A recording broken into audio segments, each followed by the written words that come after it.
Hi everyone, Tuan here again. So in the previous video, I have talked about how to not idealize people in relationship because everyone have two sides to them because of their ego fixation. Someone who people tend to project as a very charming and attractive persona, but when you get to know them better, you realize that they have a lot of weaknesses and flaws. So a natural question arises is even if there are only a minority of people, how to identify people who are actually more mature and balanced, people who are not so affected by their egos. So today I will cover that in this video. So what is maturity and why is it important? Again, it's back to this interesting concept of the mask effect and idealization, where when we meet someone for the first time or in a short time, because we don't know them very well, it's like a mask to cover their face. We tend to project usually positive quality that we want to see into that person. So they seem to be more attractive than they appear to be, and that result in naturally disappointment and disillusionment when you get to know them more and be in a long-term relationship with them. And the challenge here is that it's hard to gauge or read someone's maturity, especially in a short period of time. Now, the common wisdom is that maturity, the older a person is, the more mature they are, but it's not always the case. There are a lot of people who are much older, but they're not technically mature from my experience. And even if we talk about like calmness, agreeableness, it can be just like the calmness before the storm. There are some people, not everyone are not openly aggressive or disagreeable. There are people who are more maybe passive aggressive. They can be very pleasant, very nice at the beginning, but you don't see that they are holding a lot of grudge against you. I'm sure you have met those people. Or there are even the more subtle way of holding in anger and emotion is that certain people who really disassociate from their emotion so much they would, if they don't like you, they would just slowly remove themselves from you. They just avoid you. So again, calmness or niceness might not be the same as maturity. So again, similar to what I have covered in the previous video, backtrack a bit. We are in our human mind, we tend to promote the idea of objective people reading using more structured and comprehensive frameworks like the Enneagram or the MBTI. So, for example, I use the Enneagram is a system of 9 personalities that were developed using ancient wisdom of many different school of thoughts and religions. But it become recently in the past few decades, it has become very popular and developed and taught by many psychologists. So basically, it covers and talk about the 9 types of personalities, 9 types of emotional and ego fixation of people beneath their surface behavior. It is a very good framework for us to introspect about ourselves and understand people deeply and not idealize people. So when we talk about the idea of the mass effect and idealization, for example, in the Enneagram, will teach you maybe out of this, I will cover like 3 Enneagram type here for illustration purposes. So for example, people who belong to the type 3, the achiever, when you first meet them, they can appear very efficient and charismatic and very externally successful. In the traditional sense, nice car, nice house, nice watches, branded clothing. But beneath that is because they have a deep fear of being worthless, and they are very fixated on an image of being successful and socially validated. So if you know them and get to know them better, you might realize that your partner, your husband might be someone who can be a bit deceiving. They are not as nice as they appear. They might have a lot of flaws or bad habits that they don't show at the beginning. And they can be workaholic, very competitive and emotionally not available. Similarly, type 5, the investigator, you might meet them as some people who are very independent, very smart, very strong problem solver, and probably successful as well. But what result in this characteristic and strength might actually be the insecurity of they don't want to be helpless, they don't want to feel incompetent. So they want to focus a lot on hoarding time, resources, and knowledge. They don't want to be feel now vulnerable.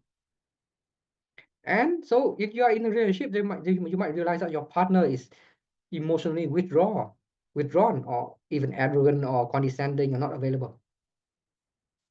And lastly, like type 2, the helper, this one might be a bit different from the other two types. They appear as very warm and generous and caring. They have a deep desire to love and take care of other people's needs. They seem perfect.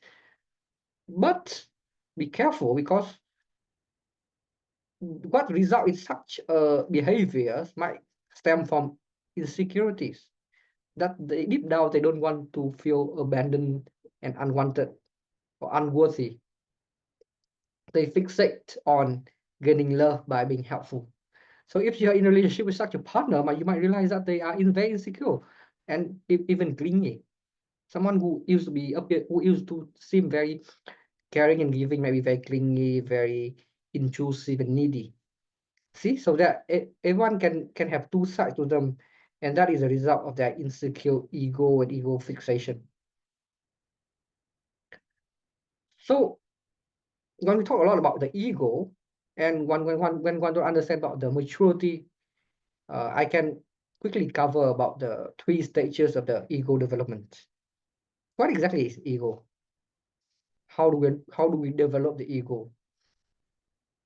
So there are 3 stages that there are many different school of thoughts here, but overall, what I have condensed is that there are 3 key stages of ego development. One is ego formation, where someone is young, usually people who are young and try to get more achievement, discover their identity in the world.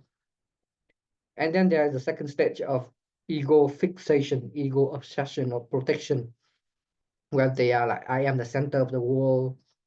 They're sitting in very black and white. That I am right and you are wrong, that kind of way. They know whoever they only usually see only thing from their own lenses and perspective. I'm sure you have seen people like that. And the last stage is the ego release stage, where the people actually encompass and have developed a more nuanced and diverse perspective about themselves and other people, so that they don't see things so black and white. They can start to see their more objectively their strengths and weaknesses. And it's called ego release, where they are not bound by their own ego and become more balanced. So the thing is that the majority of people, or a lot of people, are stuck in the second stage. And so basically in the second stage of ego fixation, people are just like a big crying baby. Like the ego is like a big crying baby, where um, they may appear very in control, very calm on the outside, but they are very harsh on themselves.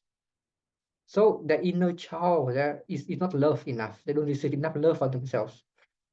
They can appear very harsh on other people, but also can be very harsh on themselves, even in secret.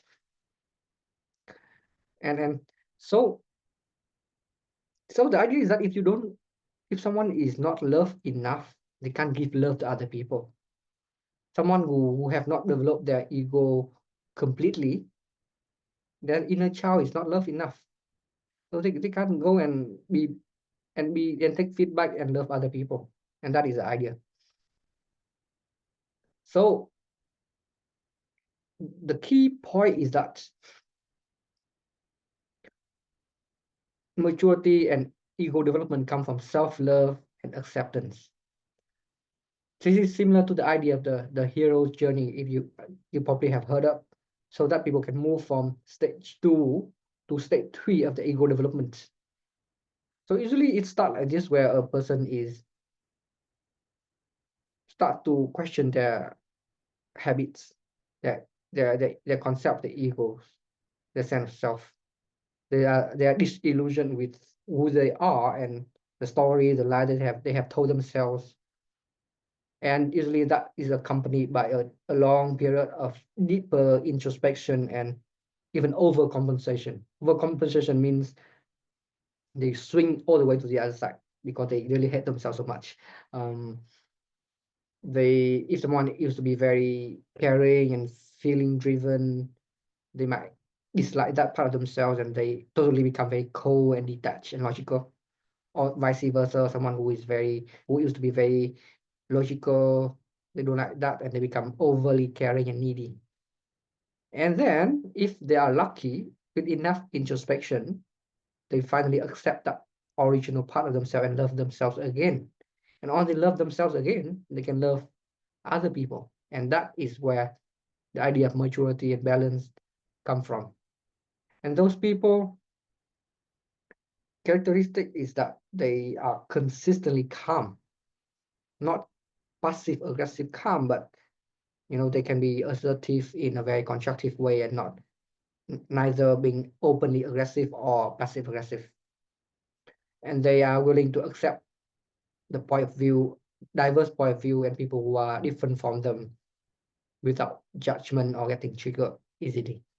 And so they're willing to take feedback. They're willing to work together with you in a relationship. They're willing to accept their flaws and work in a constructive manner instead of being defensive about their egos. And finally, this idea can be better understood again through the lens of the Enneagram types. So the type 3 I covered just now, the achiever, they, instead of being over fixated on external and material success and self-image, they start to let go of that part of themselves, that fear, and instead embrace being more authentic, and being vulnerable. They are more open with their feelings. They may choose to accept vulnerability and authenticity and feeling in themselves and their partner. Instead of always just focus on productivity or performance or achievement.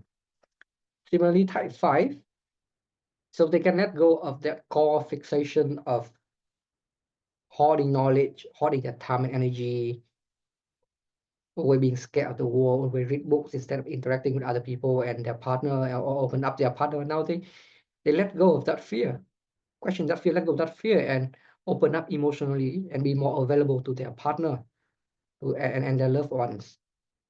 They realize that they don't have to be scared anymore. They only have enough knowledge and wisdom within themselves to engage and be open.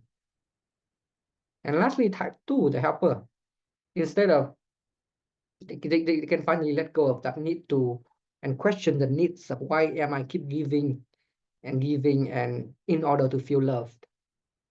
They let go of that pride of being helpful and needed, and they can find love and peace of mind within themselves because they question it. They learn to receive love without expecting things in return. They can set boundary better without always saying yes. So the love is like from within and not an obligation between people. So I hope that makes sense and help you see clearer on what is the idea of maturity. It is about overcoming the original idea and definition of the ego or your version of the ego, and to be balanced. So to so in the end, to truly love people, you first have to love yourself deeply before you can love others. Thank you for joining me today. If you have any questions, feel free to share your journey, your discovery below, and see you in the next video.